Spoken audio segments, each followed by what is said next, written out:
but we have to start with the North London derby. So going into this, I just kind of felt like I looked at the number of people who were injured or unavailable or unwell, and I thought, all right, this could get a little wild. Yeah. I kind of felt it didn't, because in the first half, I thought Spurs were. I'm going to go out and say this. I thought Spurs were bad in the first half, and I thought somehow they got worse in the second half. Am I being unkind? No. But what I'm surprised is that Ange Postecoglou said after the game, we were bad in the first half, which we could all see. That's why he made all those changes at halftime, and he said, and we were a bit better in the second half. Bit better at what? I don't know. They had 0 shot on target.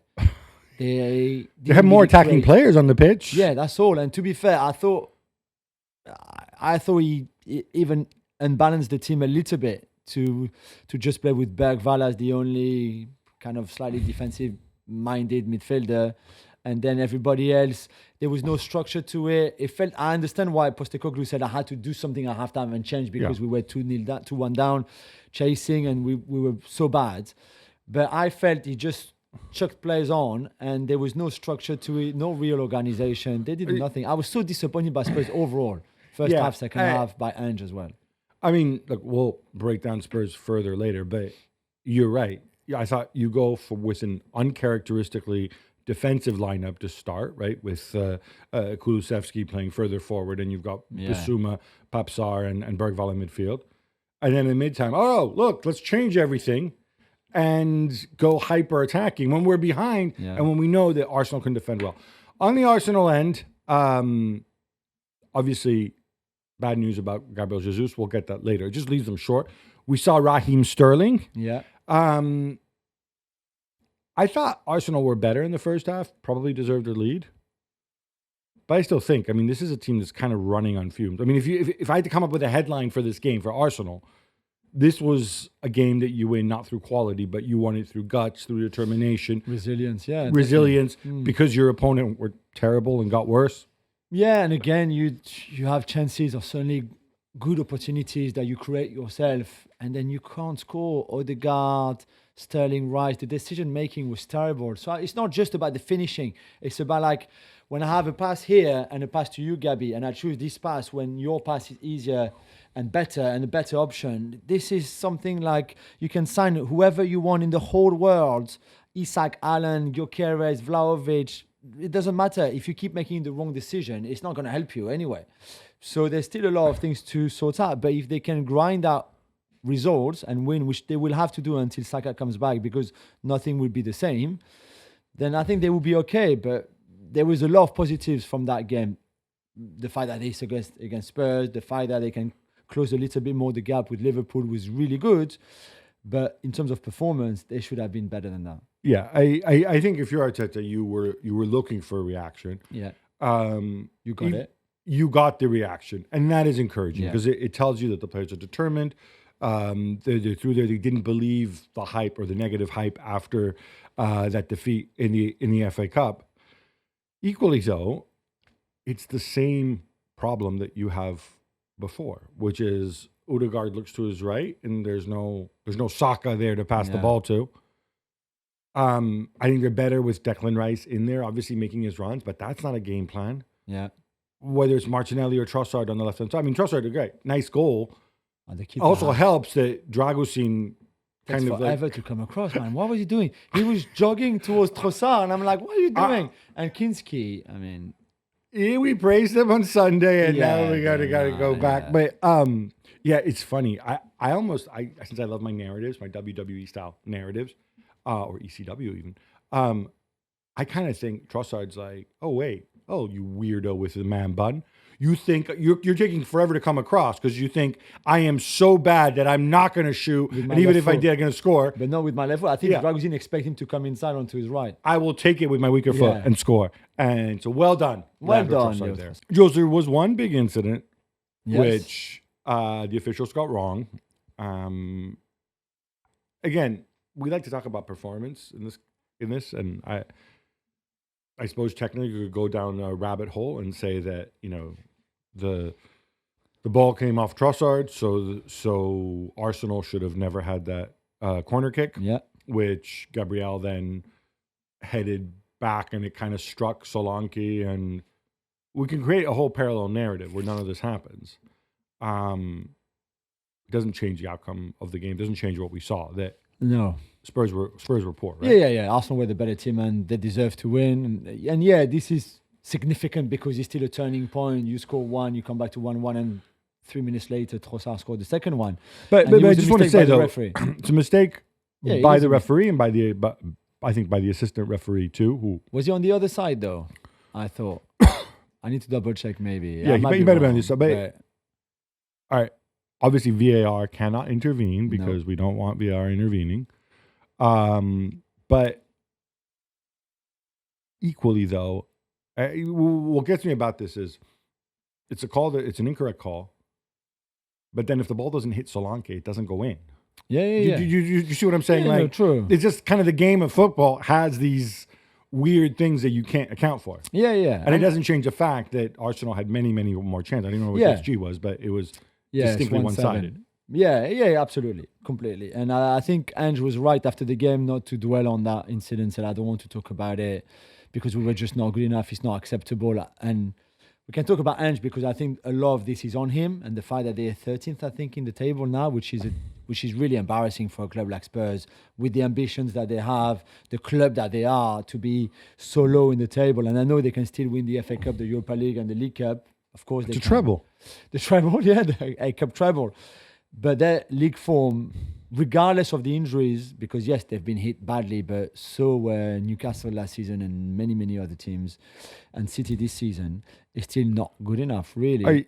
Okay, on that point, the injuries, I think they have actually been hit harder. I'm going to push back on that a little bit. Very hard. Far harder than City have.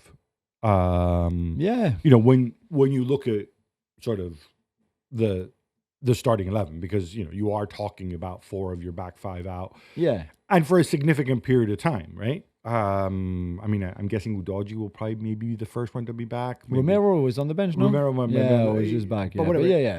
You're not helped by that. Yeah. You have the Bentancur situation, which out of your hands. You know my feelings on it. We don't need to dwell on it. But this is nothing to do with Ange or the club or the way they train. Sure. So you have these factors coming together. I haven't even mentioned Audebert. But equally, that can't be an excuse because some of the things that we saw for them football-wise, we saw last season when those guys were fit as well. Yeah. And that is this idea that it's very feast or famine every time you go on the pitch.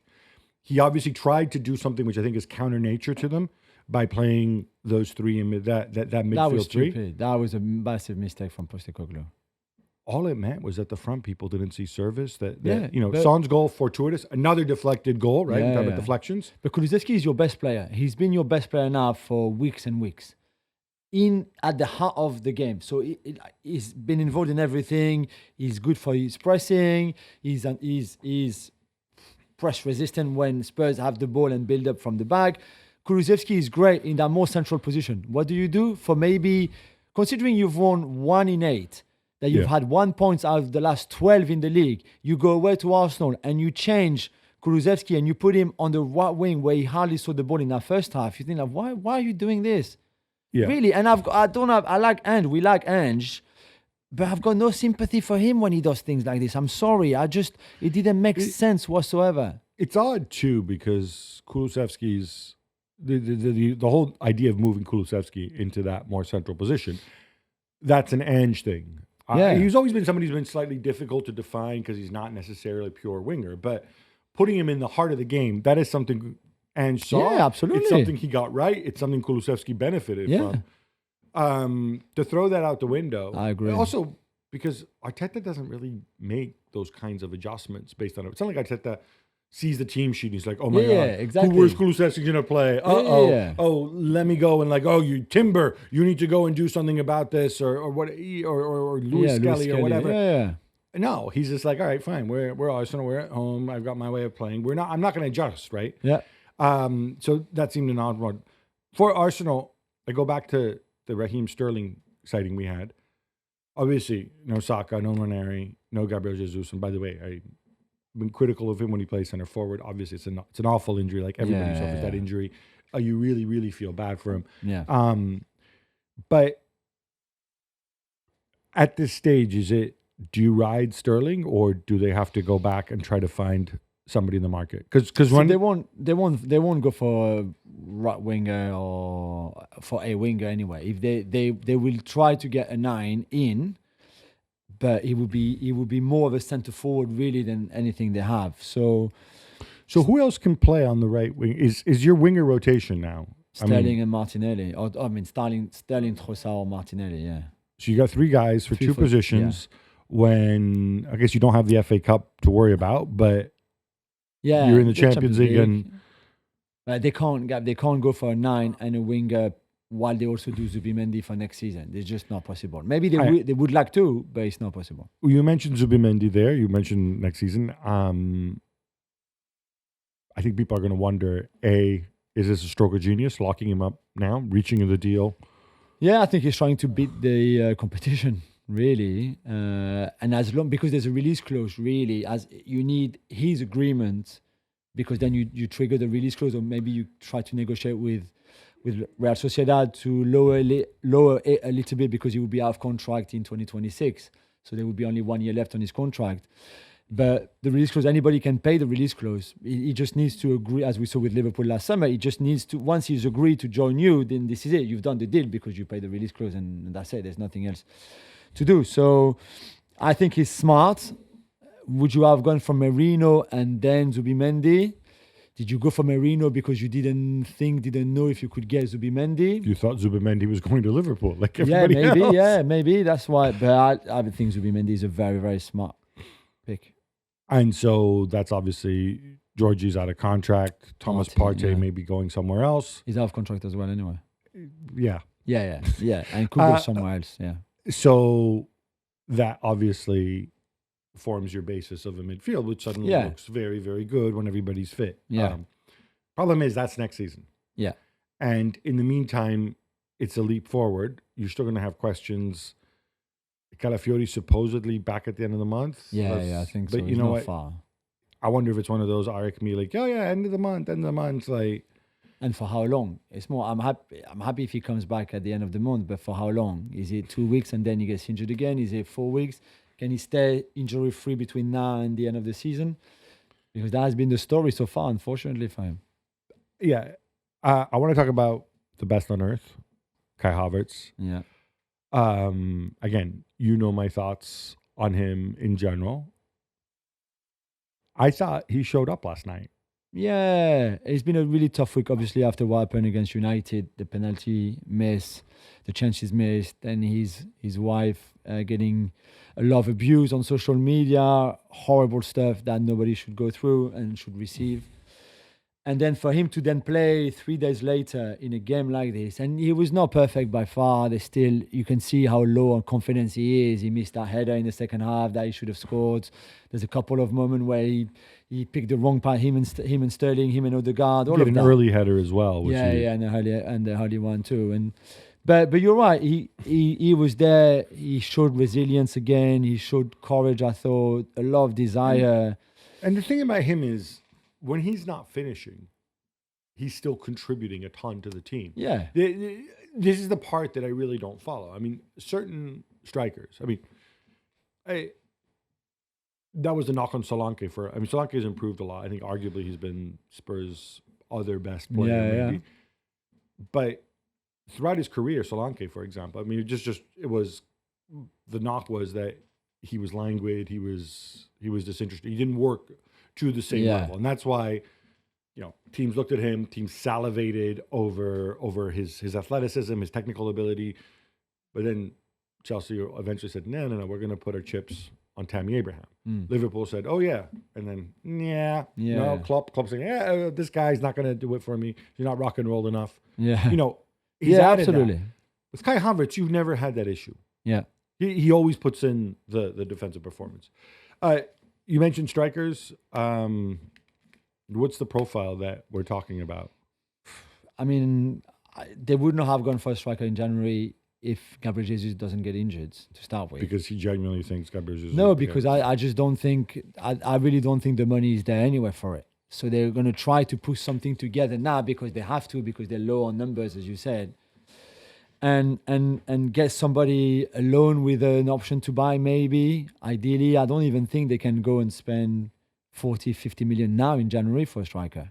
I never understand people in other countries. Okay, some countries love their loans, whether it's option to buy or it's not. funny, Italy, isn't it? obviously, Serie A being the most obvious You've said one. before that people believe it's a waste. People in England don't, right? I remember the Ralph Rangnick story when he, in his 6 months at Manchester United, when I think literally he had like 3 fit central midfielders, he said, here's 3 guys I think we can bring in on loan. And the feedback he got from the clubs, like, oh no, this is England. We don't take top side. We don't take players on loan. And like, okay, fine. But I wonder if for Arsenal that might not be a good solution. Yeah, either try before you buy situation. Yeah, but then who can you get? Because Leipzig are not going to loan Sesko. Okay, well, forget Sporting. Sesko. No, but no, it's not forget Sesko. It's like the players that you would want. Don't go on loan. They're not loany. And maybe Vlahovic is the only one because You don't think Colomwani would have come on loan? no, but come on. Let's be serious here. What? Colomwani is not good enough to play for Arsenal. This is not the answer. Colomwani is not the answer for Arsenal. Would not have been the answer for Arsenal. Definitely not. Nowhere. Not wide, not centrally, just none. Colomwani for 6 months. No, it's a no. Just to back up, because I've said this before, the issue is Havertz plays every minute of every game. And then at some point, you either want to bring in a second striker, you want to play Havertz deeper, give him something different, or you're 3-0 up and you need somebody to run around.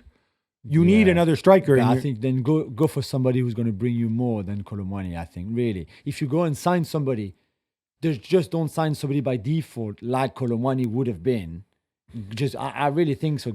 Try to get for somebody who actually. I think if you had somebody by default, as you call him, you could have managed Kai Havertz's minutes better. I'm not sure if I don't think that's the idea. Certainly, they would like somebody, but they might not be able to, and they might end up with someone like Colomwani who you get, but not really too sure, but you still get it because you need a body. Yeah. By the way, he said someone like Colomwani, not Colomwani himself, since he's undergoing a medical injury right now. Yeah. On the Vlahovic point, I know he's been linked. I think the numbers here make it very, very tough. I did a little thing, But would they let him go on loan, for example? Juve. With an obligation to buy, probably. I think you had to really push them.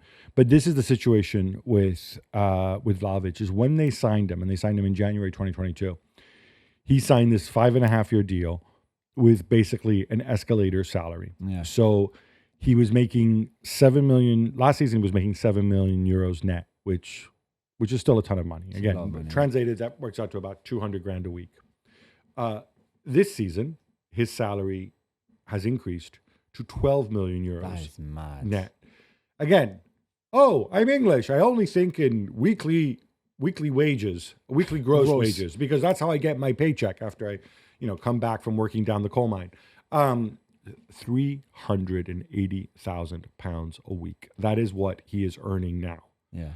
So just for context, off the top of your head in the Premier League, who makes that? KDB, Salah. Salah's right around that. Salah he's above that now. Haaland, that's it, probably 3. I don't even think Foden is that high. I don't think. No, that is a ton of money, and he's got 18 months left. And Juventus, obviously, they need to extend him to preserve his value. But they're like, all right, if we extend you got to go back to last year's salary, or maybe even lower. And look, Juve generally been bad since he joined, and he's had 4 different coaches. But he's averaging 1 goal. Yeah, he's got 12 this season already. Yeah, he's 23 games. He is somebody. He's 25 years old. He's the right profile. Does he have the right attitude, though? I think he does. I think he works extremely hard on the pitch. He's involved. He's big. He's strong. He's Serb. He's badass. I think in the right context, in a stable club. I love him. I love him. So the question, though, is if you're Juve, how much would you let him go for? Because they paid, I think it was 60 or 70 million euros plus 10 million euros in bonuses, okay, whatever he won't get. they need to cash in properly. Yeah. So could you get them down to 50 million plus bonuses? Maybe, but you're suggesting Maybe, yeah. that's too much for Arsenal. I think so. Right now, I think so. But there might be an effort from ownership. There might be something to do because, like you said, it's a need. And you can also see in a way of, right, if we get Vlahovic or somebody like Vlahovic of that level, of that talent, then your chances of catching Liverpool in that title race increase of what? 20, 30, 40%, 50%. Right. So, okay, there will be a title race without us and that super number 9, let's call it that way. And there will be a title race with us and that super number 9 in our team. And that changes everything or changes a lot. Problem is, Vlahovic is going to look around and say, all right, I got 18 months left. I make an absolute fortune. Absolutely. You're going to need, for it to be a permanent deal, you're going to have to, I mean, I think he accepts nobody's going to pay him 380 grand a week. Yeah, and so but Arsenal. You're going to have to give me more years on the deal. Yeah. And it's going to be expensive. And I will probably need to be your highest paid player for him to even consider it. And it's a complicated deal for sure. And I think it's unlikely. I think for those reasons, it's unlikely. For Juve, yeah, this goes back to, I don't think it was quite as damaging as the Cristiano deal in terms of numbers, although Cristiano obviously brought a lot of other things. But yeah, not far off that either.